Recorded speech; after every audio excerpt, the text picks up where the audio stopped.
At natatakam ba kayo sa Singaporean food?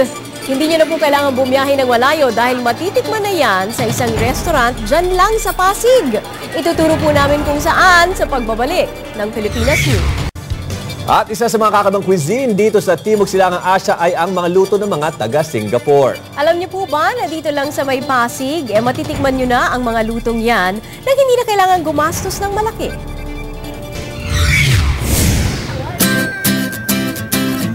Isa ang bansang Singapore sa mga patok na pasyalan ng mga Pinoy. Bukod sa mga tanawin, sikat din ang mga pagkain Singaporean. Pero sa mga mahihilig sa pagkain ito, di na kailangan gumastos pa para lang pumunta sa Lion City. Sa Pasig lang, solve ka na. Open kitchen ang setup ng restaurant.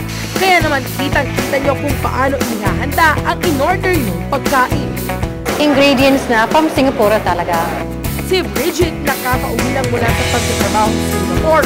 Natuwa nang makita ang kainan nito. Okay naman, masarap. Tsaka yung hot milk tea nila na hinahanap ko, sarap sobra. Si Father Delbert enjoyed sa pagkain. Very nice. It's as if they're bringing Singapore to the Philippines and we get to enjoy this kind of food. Ilan sa mga bestseller ng resto ang Singaporean Hainanese Chicken. May kasama pang soup at iba't ibang klase ng sauce ng chicken. Perfect din sa mga chicken lover ang kanilang char kway teow na binarbecue.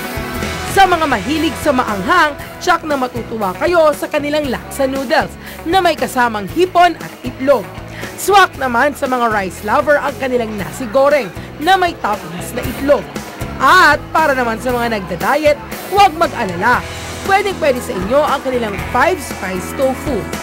Rhoda Magnaye, News 5.